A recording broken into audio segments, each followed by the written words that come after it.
Hi everyone. Thank you for joining back to the second episode of the Propaito AI webinar.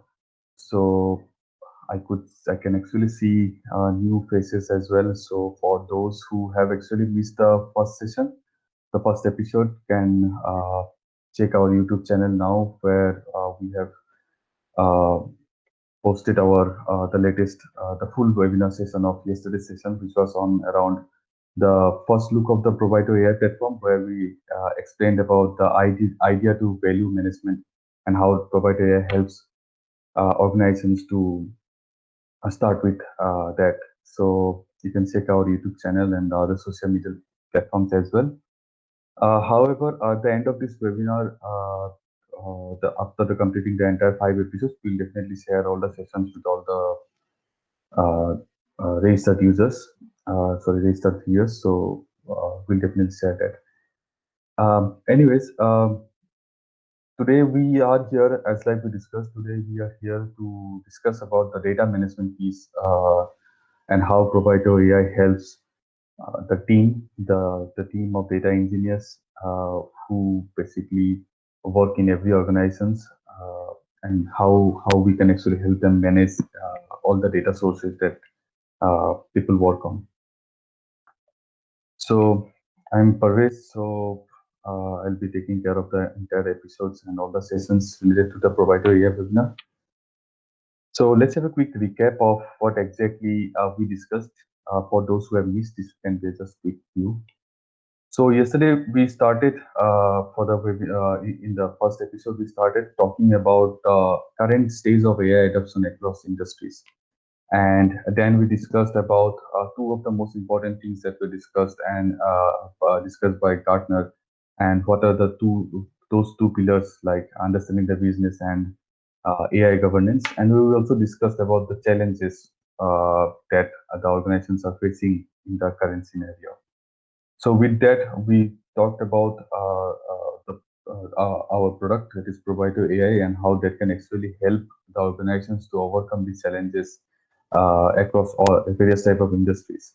And with that, we discussed around how a team in any organization can collaborate to a single place, or come to a single platform where they can start discussing around ideas and commenting on others' ideas, and eventually transform them into use cases. And these use cases are all are actually ROI driven, and also has a workflow. So where everything that an user uh, wants to work on needs to be approved by respective approvers or managers or the business owners. And eventually, all the benefits that the businesses gain adopting AI while solving these use cases or business problems can be tracked down from AI overview, a central place to lock down all to actually look down into all the assets that has been built and managed in Provider AI. So this is what we have been discussing, and today, as like I was saying, like yesterday we started from here. We talked like how users can be how users are onboarded to a collaborative workspace and starts sharing and discussing innovative ideas and transforming them into use cases once approved by the business leaders. And every use case have a ROI connected to it, and where they can actually track down the benefits that they get in terms of dollars. So today, for any approved business problem or use cases, we'll just take one example and see what's the next stage, what's the next scenario where once any business use case or business problem gets approved to be solved by the team. So what's the next scenario that comes in most of the organizations, and how this set of people in the team, who are they and how they work upon. So the with the flow that we discuss here, the next thing comes is a team who actually handles the data, who manages the data, who are solely responsible of all the operations on top of the data that you have. So that's why in the platform we have data management, where we let users to configure and connect to various type of data sources, upload data, and track down all the jobs that works upon on the data. The remaining flows will definitely be discussed on the upcoming episodes, so stay tuned for that. So, without wasting time, let's directly head on to demo.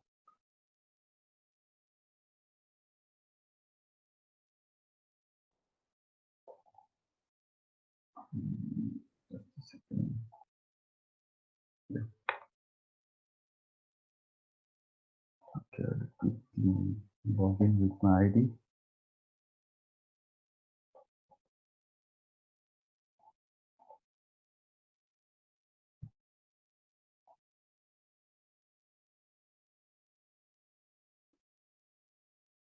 Okay, so yesterday we ended here discussing about the use cases. So today we'll take one of the business problem from here and we'll try to see how the data management piece was for that. So let's suppose let us take the example of the insurance prediction business problem or use case. So here the ultimate scope or the ultimate problem here is to predict the amount I mean the predict the amount for or the premium amount depending on some of the factors of customers and what exactly that amount should be. That's what the business problem is on top of some data that some insurance company has. So as like yesterday discussed, the user will definitely come and log their use cases and request for approval. And once this is approved, they can update the ROI with the historical data and then keep tracking on all the assets that has been built.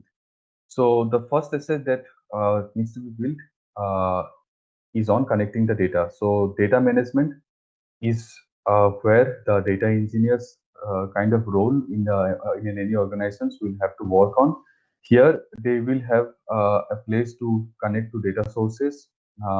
They can uh, also add or customize the data if any kind of data, if any kind of sensitive informations are there, so that they want to mask it or remove it, they can upload the data from data management directly from secure upload and track down all the jobs run on the data. So I'll start with the first one, data sources. So here, for any use case, once the use case are approved, so for any use case, uh, once selected, they can select the type and just provide the details about what data they want to request for and put some proper description on the data and select a approver who will be actually assigned to approve if this data source can be connected or not with some priorities and some due dates. Now, once this is created or once this is requested to the approver, this will be initially coming into the screen, like the user will be can see, okay, the insurance data has been requested for approval, and then the user as well as the approver will be able to track down from the workflow where they will be able to see if what's the status of the request and what are the information, and they can also provide some additional information as well. Like for example, once the user requests to the approver that, okay, we want to actually connect to a data which has a customer data and we want to predict the insurance premium from that, and they can just for the needs of the approver, so that the approver gets some better idea of what exactly things have been I mean provided. They can add some brief where they can talk about, like, there might be some questions about the format of the data, what the size of the data. So those can be discussed or can be put for a better discussions. They can also attach some documents or comment down if anything else is required. They can comment and keep on updating until the approver thinks that, okay, this is fine, we can actually go ahead with this type of data using the platform. So the approver, we can approve the request with some proper comments, and depending on the complexity of the problem, they can put a due date and also track down the hours that they think that this month amount of hours should be spent for actually connecting this data or making it for actually making it available for the other set of users to work on that. Here, the approver can select the next level of assignee as well. He or she can again I mean, push this task or push this to the same owner who actually requested to connect, or also can request it to some relevant team members who the approver thinks can be worked for doing the next level of things once approved. Now, if now working or requesting this kind of like for connecting specific data sources, as these are cost, these actually cost to the company. Like there will be a lot of infrastructure that needs to be taken care of for adding data or connecting data. Therefore, the approver can, if they think this the informations are not relevant or the work might not be relevant to the specific use case, they can reject at any moment and they can decline the request the user wants.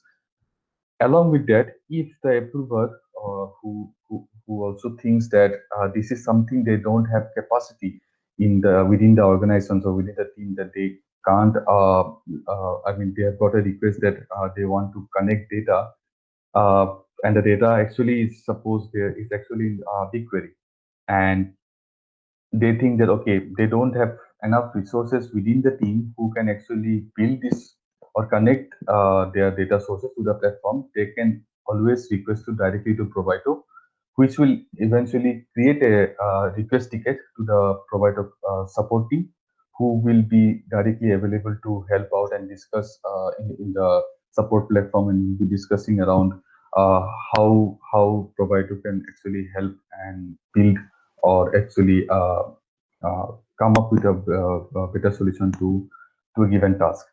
So that's how this approval works. And once this is approved, this can be tracked down to the data sources page, where the user as well as the approver can now see, okay, the status says approved. That means the approver approved the data source request, and now the user can start configuring it. Now, once it is approved, the user will be knowing like the respective database name or the specific URL. Those are required to connect the data sources to other platforms or to other places where someone can start working on dashboards or building models. So those specific informations are passed through. However, if the user or the specific data engineer who will be configuring these data sources to be connected, they can also provide various informations relevant to the specific connection and activate once it is done. Now, we also provide a transparency on the pipeline, like what exactly, uh, I mean, what will be the exact process once a data source is connected, and how that will eventually end up, and how you just will be informed. Like let's suppose for a custom pipeline that we have put here, it's like once someone configures a data source and they need to define the dictionary. Let me show you an example of a sample uh, data source.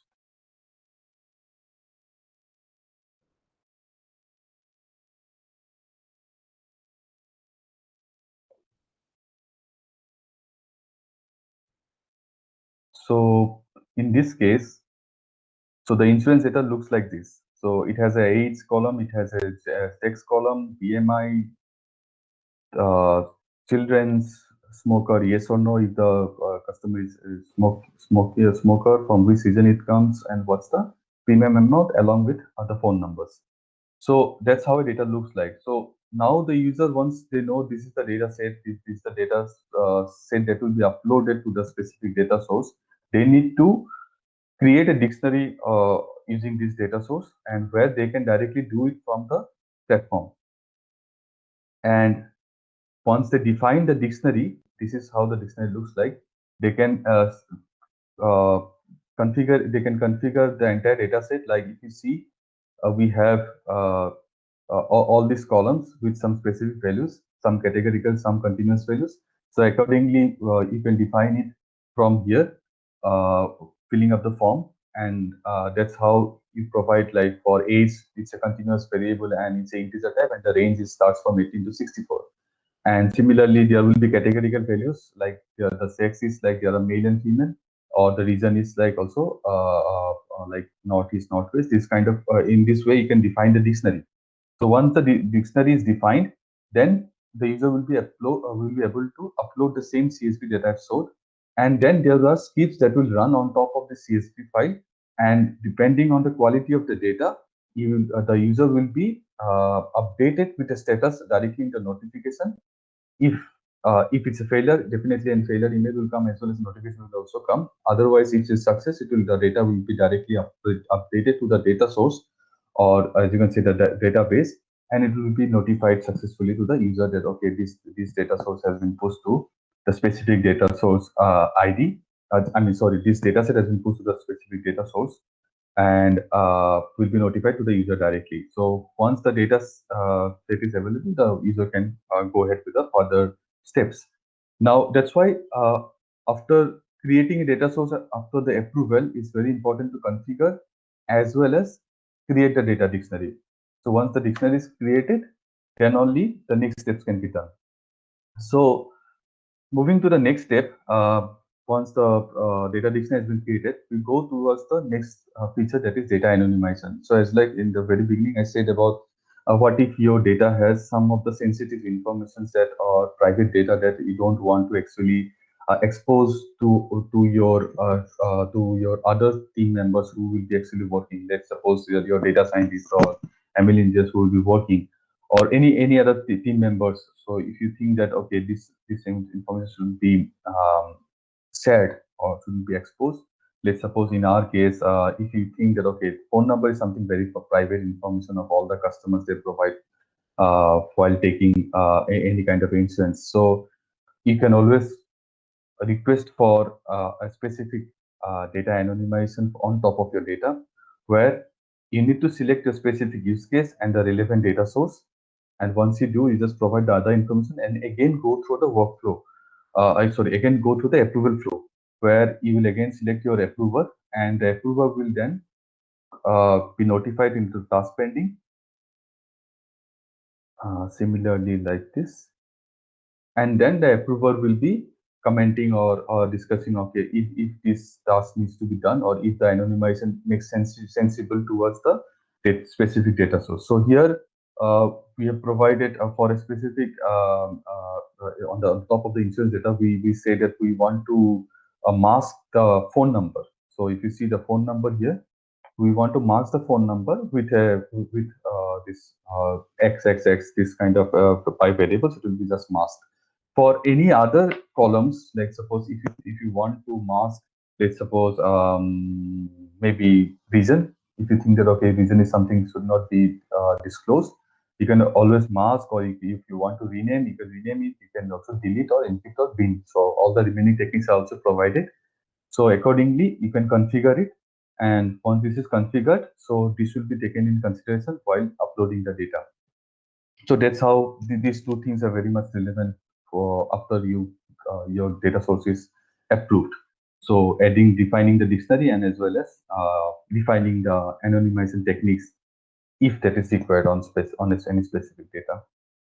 Now moving ahead to uploading this file now. So once both of these things are done, now the user will be ready enough to upload the CSV directly from the platform. You just need to define the use case and the data source that has been approved. And let's suppose for any specific use case, insurance prediction, automatically the specific data source will come. So now there might be multiple data sources for a single use case as well. So accordingly, this list will be populated, and you need to select a specific one for which you want to upload the CSV. And you can upload that CSV directly from here. And once this is uploaded, so the scripts will be running on top of the data, which will actually check the pipeline data, the flow that I showed you. Now it will go in the background. It will try to check okay if the quality matches, if the format matches, and then accordingly, once succeeds, you'll be able to access the data. Now, all these informations, or all the operations that runs on top of the data once you upload, is being made transparent in the another feature that we have called the ETL jobs. So once the data gets uploaded, you'll be able to track what exactly the status of your data. Let's suppose once you upload, it will be it will start with a scheduled tag, like okay, now the data has been scheduled to be uploaded. Then you will be seeing the next is like okay, it's checking or it's succeeded, or it's completed, failure. So all this kind of status will be tracked down, can be tracked down from the ETL jobs. So once once you see that okay, the specific job on top of the on the CSV data that you uploaded are completed, then you can move ahead for the next steps. Now the entire thing, this like we talked here, we were talking on top of using this data, that is the insurance one. Now what will exactly happen once you upload this data, and where you are actually using the data animations? So I actually saved a previous file on which the our scripts ran. So this is how your data will look like now. So you will have all your columns, and now you can see that you requested to mask the phone number, and your phone number is masked with the same variable that you requested for XXX. So that's how your data is now available for the users, and this data can be directly downloaded from Secure Upload as well. So all the team members whosoever will be using the data now will not have access to the previous data where you had your phone numbers of the customers. So in short, that's how the data management piece works for the users or for the data engineers in your team. So we also provide a place where you can actually configure if you have your data stored in other third-party platforms as well. Let's suppose it can be BigQuery as well as, like I was saying, or Redshift as well. So we currently provide these many options where you can test it directly from your platform. You can, let's suppose if you have your data source in Redshift, you can use your same credentials that you use there to log in and test your connection. If your connection works fine, and that will be active for you. Or you can also request to Provider to make it to build the connections for you directly, specifically for you. Same for BigQuery, the configurations things will be different. You can upload your key file accordingly and also test the connection and get your data sources directly connected to the platform. Currently, we provide to to this total number of 10 data third-party platforms where you can directly connect. However, we also provide you a place where you can directly request for each in case you have your data sources in some other platforms that we have missed here. You can also request so that our team will directly customize these connections for you and will build it for you accordingly. So in short, that is about the data management today. So let me go back to the PPT and then we'll start discussing around the questions. So yeah, so feel free to subscribe to the platform as like already we were discussed yesterday as well. So we come with these three packages: Standard, Premium, and Enterprise. With like Standard has some limitations, but still is available for up to 10 users with limited access and limited asset logging, as well as, but for Premium it's unlimited and it's a pay as you go model. And however, for any enterprise request, you can directly contact our sales team. uh, Currently, if you subscribe or if you're early bird to our platform, you get access to the full documentation of the platform as well as training sessions. And we're also providing one-to-one consultations, so that we understand your request better or your problems better, so that on the very starting or the very day one, you can start using the platform, solving your business use cases. So tomorrow we'll be discussing on BI analytics and how the platform helps the BI engineers or data analytics or BI analytics as well. How it helps them to now use this data, the data that is now ready, use this data and start building dashboards, and also schedule them for to specific users. We will also discuss around how you can build some small queries to get some extracts out of your data. So we'll start tomorrow shortly 5 p.m. as like today for our third episode. So let's stay connected. So that's it from today. I'll be happy to answer your questions.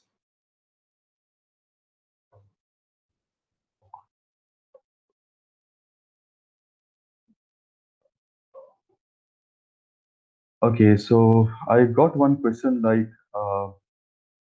okay, so what type of data that can be connected? Okay, so from the platform, if you see, once you can upload CSVs directly to your approved data sources, and once you can also, if you have your data in some other platform, you can extract or export the data into CSV and also upload from our secure upload option in our data management, as well as you can also connect, like if your data source is actually in one of the out of like all the 10 options that we showed, if it falls into those, I can test your connections or ask or request provider to build these connections for you, and then you'll be able to include or any type of data to start working on solving this business problem. So there is no limitations on that, but for uploading from platform, it's only CSV for now. I got another question like if we can connect, okay, if we can connect SAP to provider. Yeah, we definitely provide data connectors for SAP. So that is one of the one out of those 10 options that we currently provide. So you can definitely test your connections directly into a platform and start getting your data onto a platform to work for your data engineers. Okay, I think that's fine then. We will post this entire session in YouTube by tomorrow morning, so you'll be able to share or see the full video again, whosoever have joined in the middle. And we'll definitely meet tomorrow evening for the third episode for BI Analytics. So where we'll be discussing around all the options for BI analysts who can build dashboards and have some quick extracts of data and then schedule accordingly. So that's it from my side. Thank you for joining today. Thank you.